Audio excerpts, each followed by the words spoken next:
Bon, je continue ici, mais assez vite parce qu'après je vais faire un tour dehors. Donc là, je viens de finir le documentaire sur les autistes.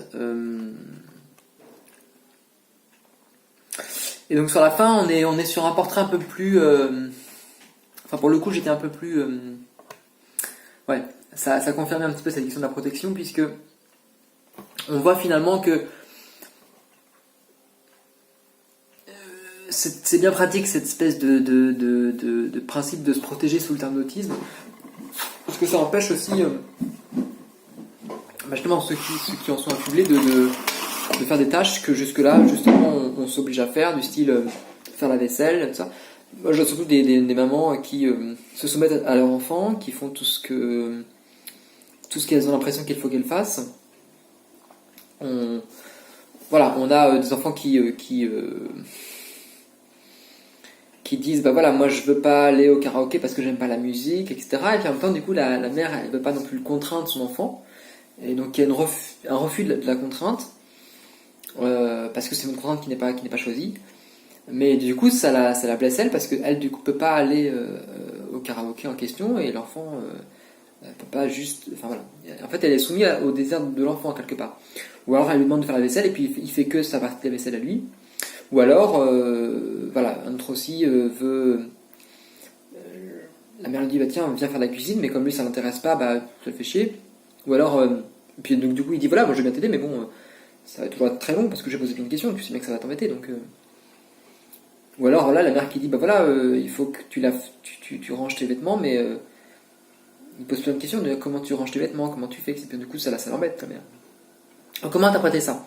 Bon, clairement, hein, c'est vrai que voilà, si on revient sur cette question de vie pratique, bah, ranger ses fringues, c'est chiant. Non seulement c'est chiant, mais c'est chiant surtout parce que à quoi ça sert, en fait? Bon, il y a des intérêts maintenant, je comprends. Si on suit le minimalisme, on voit qu'il y a quelque chose d'intéressant là-dedans, mais c'est vrai que voilà, si moi par exemple je sais pas ranger mes fringues et que quelqu'un le fait à ma place, je vais pas m'en plaindre, je vais en effet pas forcément avoir d'empathie, mais bon, je vais laisser faire après tout. Bon, si j'ai pas... Parce que bon, si c'est mes fringues, c'est moi qui décide de faire ce que je veux, et que si je les ai en boule au bout de mon lit, où est le problème? Si je mets des fringues sales, où est le problème? Si je ne range pas ma chambre, où est le problème? C'est ma chambre, j'en fais ce que je veux. Voilà, donc en fait, voilà, et après du coup la mère est là à dire mais non, il faudrait ranger sa chambre, etc. Bah je vais le faire à ta place. Mais, ouais, mais parce qu'en fait, en face, la personne ne veut pas le faire parce que elle n'y a pas été contrainte, et si elle n'a pas été contrainte, c'est aussi parce que elle n'a pas d'intérêt à ça. Parce que ça ne fait pas sens. Parce que ce qui fait sens, c'est de faire du piano, c'est de faire autre chose que ranger sa chambre. Ranger sa chambre ne donne pas de sens par rapport à ça.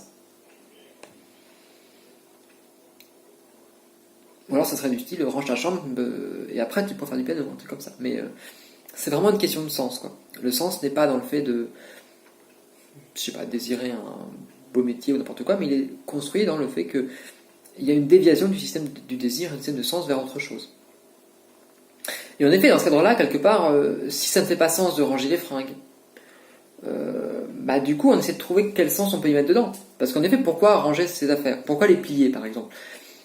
On peut les mettre en boule dans l'étagère, comme ça, c'est rangé aussi, c'est pas non plus... Donc, pourquoi les mettre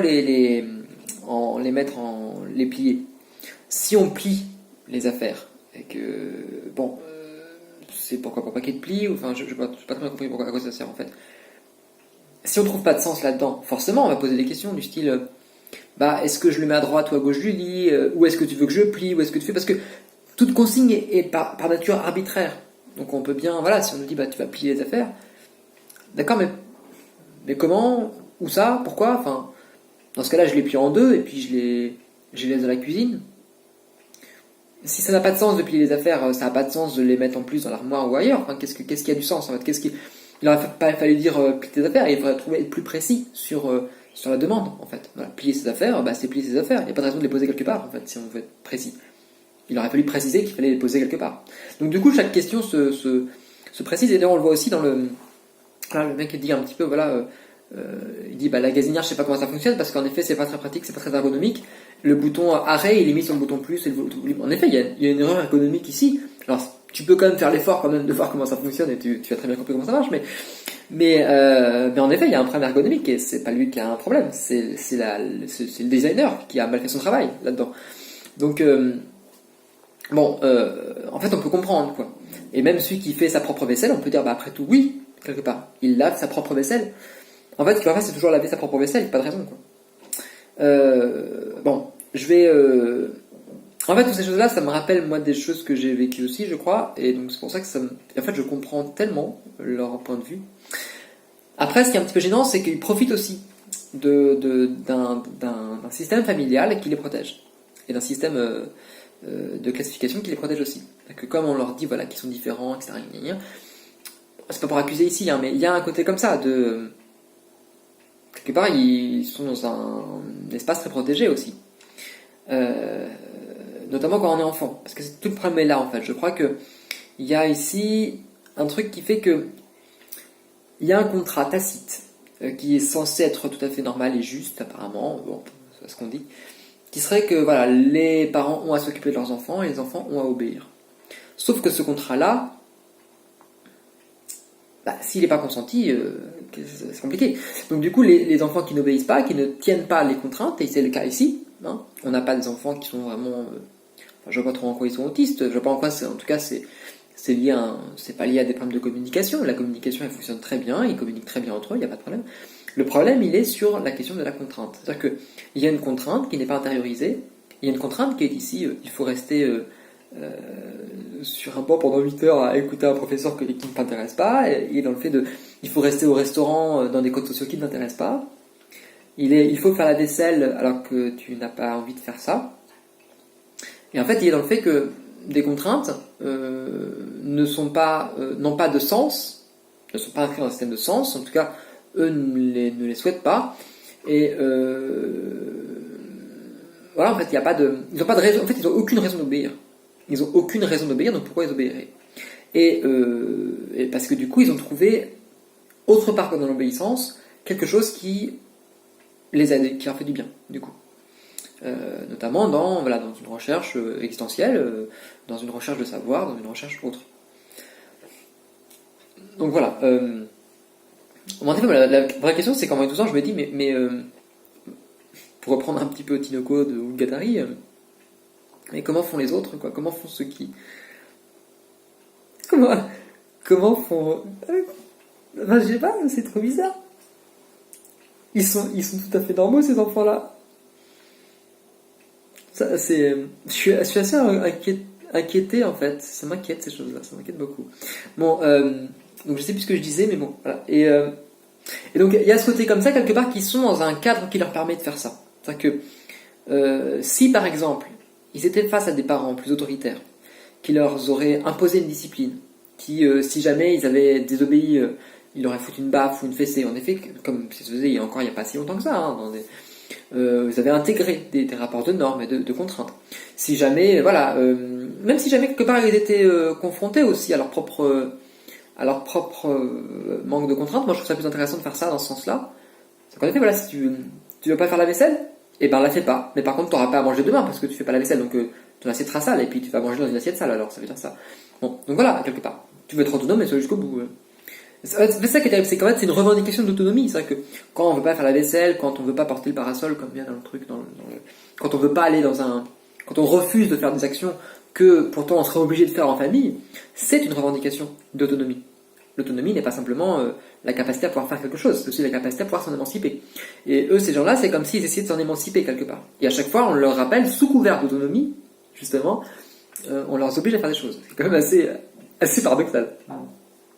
Non, mais bon, c'est pas le premier paradoxe que j'ai vu dans ces documentaires.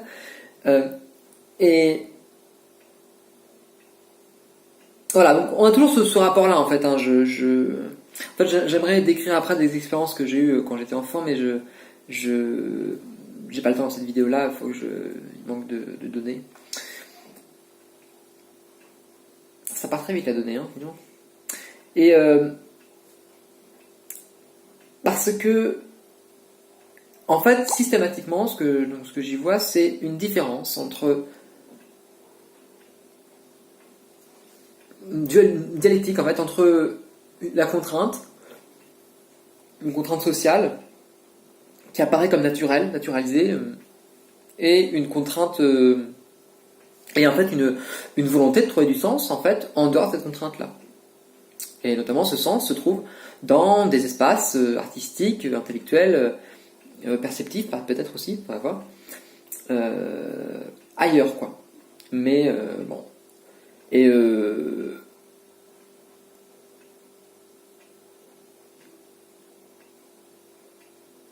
et voilà. Enfin, je suis quand même très surpris parce que je m'attendais à avoir un documentaire beaucoup plus hardcore, en fait, beaucoup plus trash, avec des traits autistiques très marqués, des choses comme ça. Et il n'y a rien du tout. Les enfants parlent très bien, ils sont tout à fait compréhensibles, ils sont très intelligents. Enfin, je comprends pas en fait où est le problème. Je vois pas du tout. Je ne comprends pas du tout. J'ai l'impression de voir un documentaire, un faux documentaire en fait. On a filmé des enfants normaux et puis on leur dit que c'est pas comme ça qu'il faut être quoi. C'est très étrange comme truc. Et en même temps, moi, ça me donne envie du coup de parler de mon expérience par rapport à ça. Dans une autre vidéo. Je suis content en fait, je jubile un peu de voir tout ça. Parce que ça me fait déculpabiliser, je crois. Et en même temps, je comprends aussi quelque chose. C'est que, à la fin, en effet, ils étaient dit qu'ils étaient égoïstes. Parce qu'ils pensaient qu'à eux. Et c'est vrai qu'ils pensent qu'ils sont égoïstes. Ils pensent qu'à eux. C'est vrai, c'est clairement ça. Ils ne pensent qu'à leur petit bonheur. Voilà, dans une société qui ne fait que penser à un modèle social et à coller à ça. On a quoi finalement? On a une mère de famille qui veut coller à une mère de famille et qui veut à tout prix avoir un fils tel qu'elle le voudrait. Donc en fait, elle pense pas vraiment à elle n'est pas assez égoïste. Elle est au contraire dans une espèce de pseudo-altruisme, mais qui veut tout contrôler, l'autre. Elle veut contrôler son image sociale de bonne mère de famille qui doit s'occuper de son fils, alors qu'elle pourrait très bien dire, bah non, je m'en fous, je m'occupe de mes affaires, et puis mon fils, il fait ce qu'il veut, et puis si jamais, en effet, parce qu'on est comme ça, en effet, il y a l'action aussi que, c'est intéressant, c'est que l'autiste, enfin, il ne se méfie pas du danger, il ne connaît pas le danger. Ça veut dire, quelque part, que ceux qui ne sont pas autistes connaissent le danger. Et justement, l'autiste, c'est peut-être aussi celui qui a été trop protégé. Enfin, trop protégé. C'est pas une question de trop protégé, mais qui est suffisamment protégé pour ne pas avoir le danger. Et qui est toujours en train d'être protégé en permanence.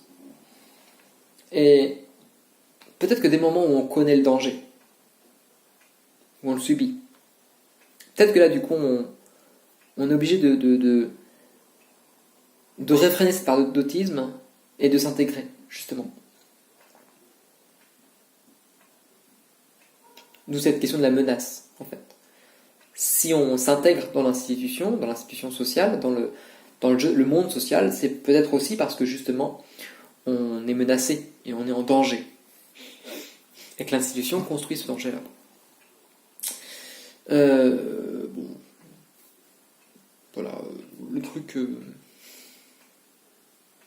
J'arrête là. Voilà. Je vais faire un tour dehors avant que